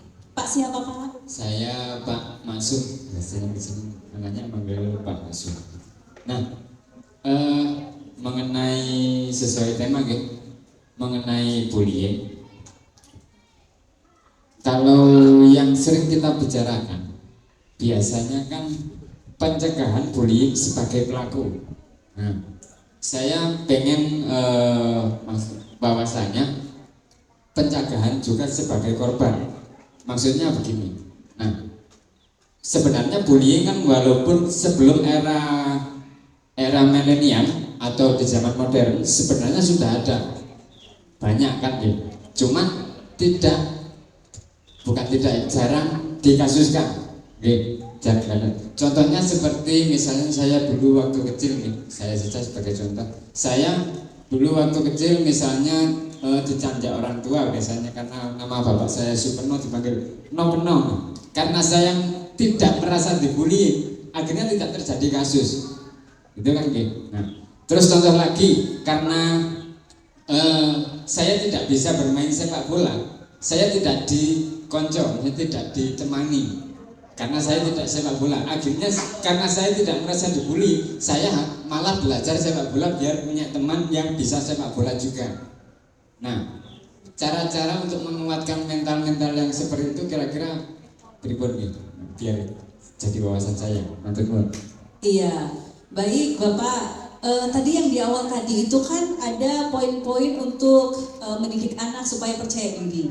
Ya, percaya diri, kemudian tegas, begitu. Nah, ketika anak percaya diri, terus kemudian mendapati hal yang seperti itu, yang dia yaitu tadi nggak kerasa.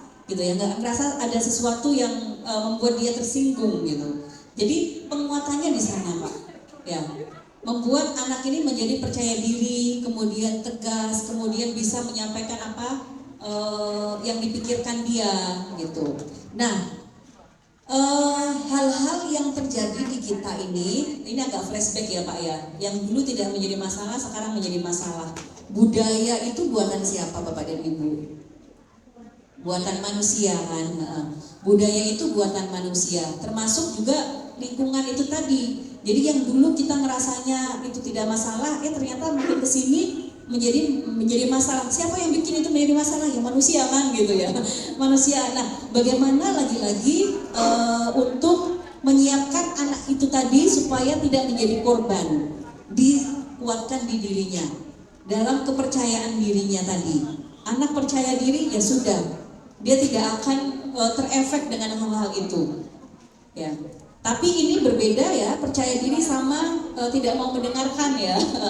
Ada yang kemudian dia tidak mau mendengarkan, jadi apapun yang tidak mau mendengarkan yang buruk juga tidak mau mendengarkan yang baik. Nah ini berbeda. Jadi percaya diri dulu Bah, terus kemudian tegasnya sama asertifnya tadi, mau menyampaikan apapun yang dia pikirkan. Gitu, supaya tidak terjadi begitu. Jadi kayak misalnya nih, korban bullying dia tidak mampu membela dirinya sendiri karena dia tidak berani tadi. Ya, dia tidak punya kepercayaan diri untuk melawan. Gitu. Dia tidak punya kepercayaan diri untuk menyampaikan bahwa dia tidak suka. Aku nggak suka loh kamu kayak gini. Yang kamu lakukan itu salah loh gitu. Nah, ini yang harus diajarkan. Berarti termasuk ketika anak menyampaikan sesuatu yang tidak disukai dari orang tuanya. Ya, tapi Dari situ kita juga tetap harus mengajari anak-anak tadi menyampaikan sesuatu dengan baik. Jangan sampai sesuatu yang baik tapi disampaikan dengan cara yang salah, akhirnya kan hasilnya juga tidak baik gitu kan ya. Nah ini yang harus diajarkan. Lagi-lagi apa di sini Bapak dan Ibu? Karakter kan ya. Ya pendidikan karakter itu sangat dibutuhkan, sangat dibutuhkan. Kita terbiasa nggak gitu misalnya menyampaikan sangat sepele, tolong, terima kasih, maaf. Ya, tolong, terima kasih, maaf. Di dalam rumah terkecil, nak tolong dong ambilkan piring, nak tolong ke warung belikan cabai, belikan garam. Bapak dan Ibu ketika meminta anak untuk pergi, ada kata tolong nggak? Ketika anak sudah selesai, terima kasih ya. Atau misalnya ada yang salah, nah maaf ya ibu tadi telat jemputnya. Kayak gitu. Jadi kita biasakan itu dari yang sesepele itu, tapi efeknya sangat dahsyat. Sama percaya diri tadi ya Pak ya, asertif. Kita ini kurang asertif di Indonesia ini, mendem soalnya. Ada mendem jero, mendol buri kayak gitu-gitu, itu udah karakternya itu tadi gitu. Akhirnya apa, meletus, meledak gitu. Disampaikan, dan itu apa, dari keluarga terkecil sebelum ke sekolah. Nah di sekolah Bapak dan Ibu bisa meminta anak-anak untuk menyampaikan tadi, pasti ini sudah Bapak Ibu lakukan ya. Encourage, memotivasi anak untuk ngomong. Ya, saya seringkali begini Ibu, Bapak, khusus Bapak Ibu guru, kalau dalam sesi public speaking, saya suka nanya sama anak-anak. Saya minta mereka angkat tangan. Kadang itu jarang yang angkat tangan, tapi pas lagi jawab, ini misalnya ada satu anak jawab, kemudian saya nanya sama mereka, adik-adik gitu, tadi ini ada teman kamu jawabnya A. Siapa yang tadi sudah batin dalam hati pengen jawab tapi takut untuk angkat tangan? Lah semuanya angkat tangan Pak. Ketika temanmu jawab, kamu nyesel nggak? Iya sebenarnya Bu, nyesel. Kenapa kok tadi saya nggak jawab ya? Padahal jawaban saya itu sama. Padahal jawaban saya itu lebih bagus dari dia. Oke, akhirnya kemudian saya tantang mereka. Kamu ketika ada Bapak dan Ibu guru nanya, coba sekarang tantang dirimu harus angkat tangan. Ya. Bikin tadi jurnal tadi harus angkat tangan, besok angkat tangan lagi. Nah sekarang tugas juga jenengan supaya yang angkat tangan bukan itu saja. Kalau ada yang belum angkat tangan, nggak apa-apa ditanyain. Gitu. Baik, terima kasih. Baik, terima kasih banyak kepada Ibu Dewi selaku pemateri. Sampun nggih Bapak Ibu, apa masih ada lagi? Bu Eni, bagaimana? Nanti aja ya Bu ya. Sendiri kan bisa langsung telepon Bu di belakang panggung. Oh siap. Ditutup dulu saja nggih. Nggih. Oh baik, nggih, monggo Bu. Penyerahan diakan. Mungkin monggo Bu Eni dan Bu Hadi, Bu Dewi berdiri di sini dulu, monggo.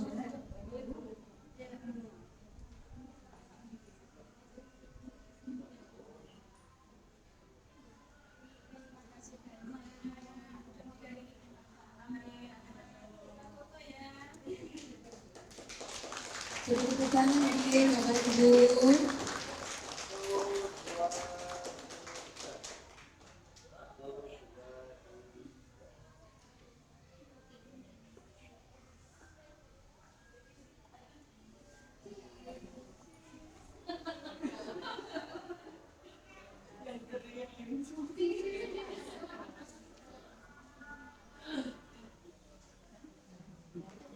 Baik, alhamdulillah. Terima kasih banyak Bu Dewi Yuhana. Beri tepuk tangan sekali lagi Bapak Ibu. Pemateri kita sangat luar biasa. Baik, Bapak Ibu, alhamdulillah kita sampai pada penghujung acara. Saya selaku pembawa acara mohon maaf yang setulus-tulusnya apabila ada kata-kata yang kurang berkenan di hati panjenengan semua. Akhiru kalam dari saya, wabillahi taufik wal hidayah. Wassalamualaikum warahmatullahi wabarakatuh.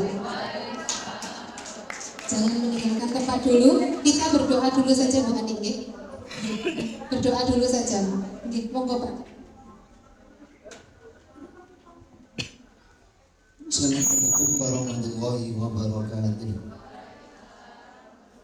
Sebelum kita membacakan doa bersama-sama, marilah kita membacakan ulumul Quran yang mana kita tujukan kepada anak-anak kita. Semoga anak-anak kita menjadi anak yang soleh soleha fid dunya wal akhirah bi barakatil Fatihah.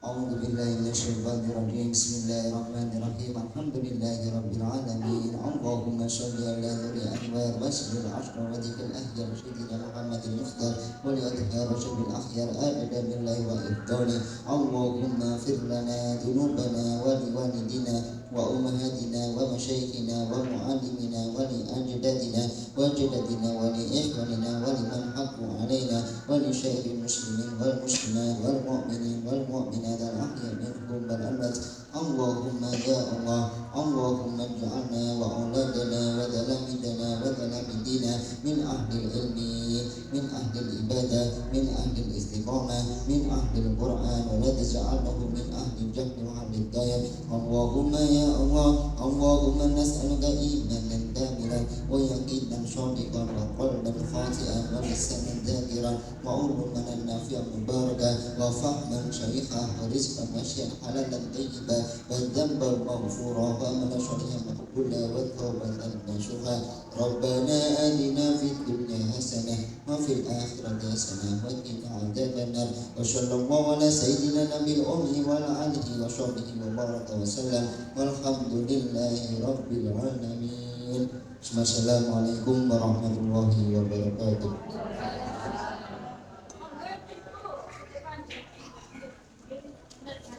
Mari kita foto bersama, Bapak Ibu, monggo.